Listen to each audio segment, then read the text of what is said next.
everyone, how are you? I hope you all are fine. So today we are going to start new lecture of कार्बिन. क्या चीज? New lecture. तो आज की class में हम लोग कार्बिन का बड़ा ही इंपॉर्टेंट टॉपिक देखेंगे, दैट इज की स्टेबिलिटी ऑफ कार्बिन. क्या चीज? Stability of कार्बिन.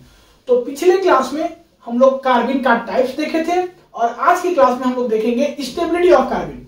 पिछले क्लास में हम लोग कौन कौन सा टाइप्स देखे थे कार्बिन का? दो types. First one is singlet carbene and second one is triplet carbene. तो दो कार्बिन हम लोग देखे हैं और उसी में देखेंगे कि कौन सा कार्बिन जो है वो ज्यादा स्टेबल होता है, कौन सा कार्बिन कम स्टेबल होता है और उसका रीजन क्या है. तो देखिए, हम लोग पिछले क्लास में देखे थे स्ट्रक्चर किसका? कार्बिन का. ये स्ट्रक्चर था आपका सिंगलेट कार्बिन का और ये स्ट्रक्चर था आपका ट्रिपलेट कार्बिन का. ये किसका स्ट्रक्चर है? ट्रिपलेट कार्बिन का. और ये किसका स्ट्रक्चर है? सिंगलेट कार्बिन का. तो इस स्ट्रक्चर को एक बार हम लोग रिवीजन कर लेते हैं कि यहाँ पे कहा क्या क्या है.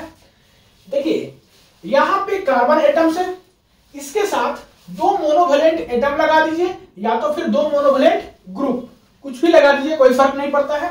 तो यहाँ पे दो मोनोवेलेंट एटम लगा है, दो मोनोवेलेंट ग्रुप लगा है और ये कैसे अटैच्ड है? कोवेलेंटली अटैच्ड है. इसी के चलते यहाँ पे सिग्मा बॉन्ड है. ठीक है. साथ ही साथ इसके पास दो इलेक्ट्रॉन जो है वो आपका क्या होता है? अवेलेबल होता है. और ये इलेक्ट्रॉन कैसा इलेक्ट्रॉन होता है? टू अनशेयर्ड इलेक्ट्रॉन होता है. क्या होता है? टू अनशेयर्ड इलेक्ट्रॉन होता है. तो यहाँ पे आपका अनशेयर्ड इलेक्ट्रॉन दिख रहा है. साथ ही साथ ये जो कार्बन है आपका वो होता है sp2 हाइब्रिडाइज्ड. इसका हाइब्रिडेशन कैसा होता है? sp2 hybridised. और ये एम्प्टी p ऑर्बिटल होता है. एम्प्टी p ऑर्बिटल होता है. देखिए, ये सब बातें हम लोग सारा कुछ देख लिए हैं, बस आपको एक बार रिकैप के चलते बता रहे हैं. ठीक है. तो ये हुआ आपका सिंगलेट कार्बिन. एक बात है यहाँ पे और कि ये जो आपका यहाँ पे RCR एंगल मींस ये वाला जो एंगल होता है वो एंगल यहाँ पे होता है 103 डिग्री से लेकर के 108 डिग्री तक, 103 डिग्री से लेकर के 108 डिग्री तक. अब हम लोग बात करते हैं ट्रिपलेट कार्बिन.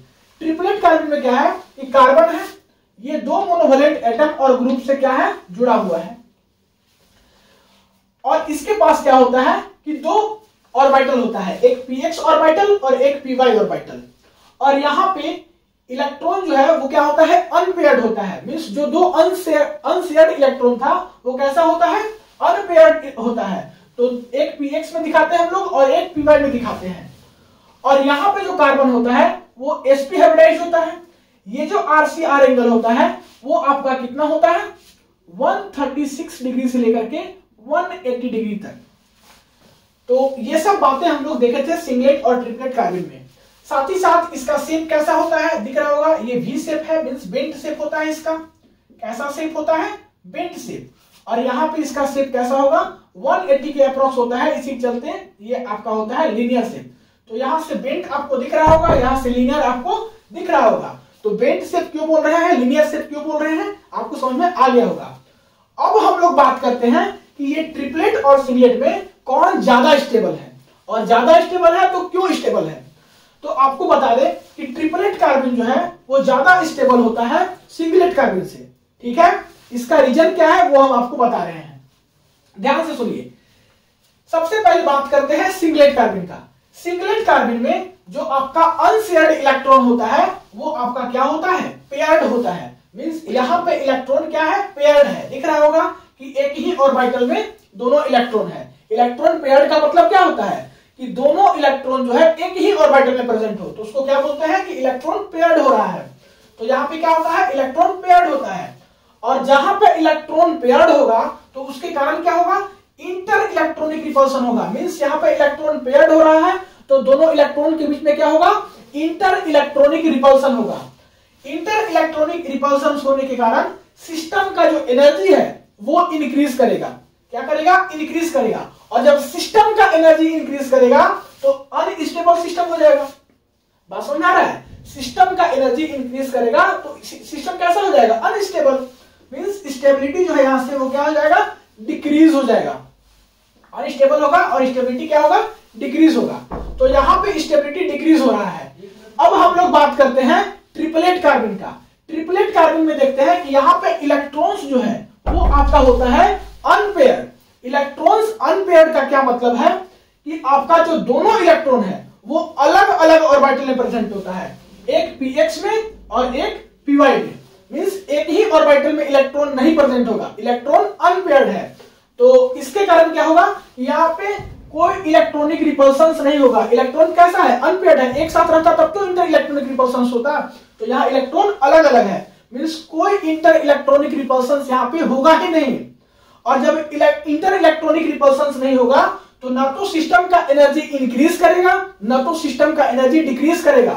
मींस यहां से जो है वो सिस्टम का एनर्जी क्या होगा, सिस्टम का एनर्जी सेम होगा। क्या होगा, सिस्टम का एनर्जी सेम होगा। तो ये बताइए कि यहां पे सिस्टम का एनर्जी जैसा था वैसा ही रह रहा है और यहां पे सिस्टम का एनर्जी क्या हो रहा है, पहले से डिक्रीज हो जा रहा है इलेक्ट्रॉन पेयर्ड होने के कारण। तो कौन ज्यादा स्टेबल, ट्रिपलेट कार्बन या सिंगलेट कार्बन? तो आपका आंसर होगा ट्रिपलेट कार्बन। तो रीजन आपको यहां से क्लियर समझ में आ गया होगा। तो ये एक इंपॉर्टेंट क्वेश्चन यहां से अराइज होता है कि सिंगलेट कार्बन और ट्रिपलेट कार्बन में कौन ज्यादा स्टेबल है। अगर आप बताइएगा कि ट्रिपलेट कार्बन तो उसके साथ आपको रीजन भी लिखना होगा जो कि अभी हम बताए हैं। एक और यहां से आपको रीजन लिखना होगा कि ये एक्सपेरिमेंटली भी प्रूफ हुआ है कि ट्रिपलेट मिथाइलिन जो है, मींस ट्रिपलेट कार्बन जो है वो 8 केल्विन कैलोरी पर मोल जो है ज्यादा स्टेबल होता है सिंगलेट कार्बन से। तो ये भी बात आप क्या कीजिएगा, मेंशन कर दीजिएगा। तो उम्मीद करते हैं यहां तक आपको कोई दिक्कत नहीं हुआ होगा। तो चलिए अब हम लोग बात करते हैं नेक्स्ट स्लाइड में। अब जो है कुछ बातों को नोट करके आप अच्छे से लिखिएगा, ठीक है। तो हम लोग यहाँ पे दूसरा पेन कलर यूज कर रहे हैं क्योंकि ब्लैक में ब्लैक अच्छा नहीं लगेगा।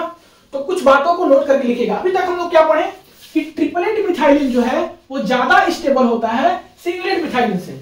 मींस ट्रिपलेट कार्बन जो है वो ज्यादा स्टेबल होता है सिंगलेट कार्बन से। ये बातें अभी तक हम लोग देखे, लेकिन but not possible in some cases. कुछ कुछ केसेस में ये पॉसिबल नहीं होगा। कौन सा केसेस की बात की जा रहे हैं तो उसको आप लोग देखिए।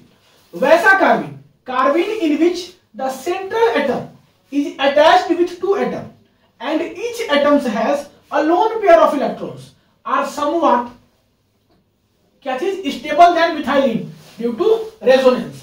ये जो लाइन लिखा हुआ है इसका क्या मतलब है वो देखिए। बोला गया है कि वैसा सेंट्रल एटम जिसके पास दो एटम अटैच्ड हो, क्या हो, दो एटम अटैच्ड हो और दोनों एटम के पास क्या हो, लोन पेयर ऑफ इलेक्ट्रॉन हो। तो वैसा एटम जो है वो मिथाइलिन से ज्यादा स्टेबल होता है। क्या होता है, मिथाइलिन से ज्यादा स्टेबल होता है। अब वो मिथाइलिन जो है आपका सिंगलेट भी हो सकता है, ट्रिपलेट भी हो सकता है, ठीक है। तो सीधा सीधा इसका क्या मतलब है कि सिंगलेट और ट्रिपलेट दोनों मिथाइलिन से ऐसा टाइप का जो क्या है स्पीसीज है वो ज्यादा स्टेबल होता है। कैसा स्पीसीज, वैसा स्पीसीज जिसका कि सेंट्रल एटम दो एटम से अटैच्ड हो और दोनों एटम्स के पास लोन पेयर ऑफ इलेक्ट्रॉन हो। तो ऐसा स्पीसीज जो है वो सिंगलेट मिथाइलिन से भी ज्यादा स्टेबल होगा, मींस सिंगलेट कार्बन से भी ज्यादा स्टेबल होगा और साथ ही साथ ट्रिपलेट कार्बन से भी ज्यादा स्टेबल होगा। और इसका रीजन क्या दिया हुआ है, ड्यू टू रेजोनेंस। तो यहां पे देखिए कि क्या हो रहा है, रेजोनेंस हो रहा है। ये लोन पेयर अपना इलेक्ट्रॉन इधर डोनेट करेगा तो क्या होगा, यहाँ पे डबल बॉन्ड आएगा और नेगेटिव चार्ज कार्बन के ऊपर, तो ये बनेगा इसका रेजोनेटिंग स्ट्रक्चर। फिर ये लोन पेयर अपना इलेक्ट्रॉन इधर डोनेट करेगा तो फिर ऐसा कुछ रेजोनेटिंग स्ट्रक्चर बनेगा। ये तीनों आपस में क्या है, रेजोनेंस में है। तो उम्मीद करते हैं कि यहां तक कोई दिक्कत नहीं हुआ होगा। तो अब हम यहां से एक इंपॉर्टेंट बात आपको बताने जा रहे हैं जो कि आपके मन में क्वेश्चंस बाद में अराइज हो सकता है। ये रेजोनेंस को देख करके क्या अराइज हो सकता है कि आप ये बताइए कि इस नाइट्रोजन के ऊपर जो है वो क्या है, पॉजिटिव चार्ज। यहां पे नाइट्रोजन के ऊपर क्या है, पॉजिटिव चार्ज। तो नाइट्रोजन के ऊपर पॉजिटिव चार्ज है, मींस ये जो स्पीसीज है वो अनस्टेबल टाइप का लग रहा है। नाइट्रोजन के ऊपर पॉजिटिव चार्ज है तो अनस्टेबल टाइप का लगेगा ही, लेकिन क्या ये अनस्टेबल है, ऐसा क्वेश्चन आपके मन में आ सकता है। तो ये देखिए यहां पे रेजोनेंस पॉसिबल होगा, यहां पे रेजोनेंस पॉसिबल होगा। इसका रीजन है कि कार्बन का ऑक्टेट कंप्लीट हो जा रहा है, मींस कार्बन के पास 8 इलेक्ट्रॉन मिल जा रहा है, इसलिए ये रेजोनेंस पॉसिबल होगा, ठीक है। और नाइट्रोजन के पास पॉजिटिव चार्ज रहने से भी ये स्पीसीज जो है आपका अनस्टेबल नहीं होगा, स्टेबल ही होगा। क्योंकि किसी भी चीज का अगर ऑक्टेट कंप्लीट हो जाए, किसी भी स्पीसीज का ऑक्टेट कंप्लीट हो जाए तो वो पूरा करना नहीं चाहेगा, क्या करना चाहेगा, तो नाइट्रोजन के ऊपर पॉजिटिव चार्ज एग्जिस्ट कर लेगा, मींस ये रेजोनेंस पॉसिबल हो जाएगा। तो ये नाइट्रोजन के ऊपर पॉजिटिव चार्ज रहने का वजह से स्टेबल इसलिए है क्योंकि ये कार्बन का ऑक्टेट कंप्लीट हो रहा है। तो उम्मीद करते हैं कि स्टेबिलिटी ऑफ कार्बिन आपको अच्छे से समझ में आ गया होगा कि ट्रिपलेट कार्बिन ज्यादा स्टेबल क्यों होता है सिंगलेट कार्बिन से, और ये भी आपका कुछ कुछ जो एक्स्ट्रा बातें थी वो भी समझ में आ गया होगा। तो मिलते हैं अगली क्लास में। अगली क्लास में हम लोग नए टॉपिक पर बात करेंगे। तब तक के लिए पढ़ाई करते रहिए। All the very best. Video को पॉज करके नोट कर लीजिए।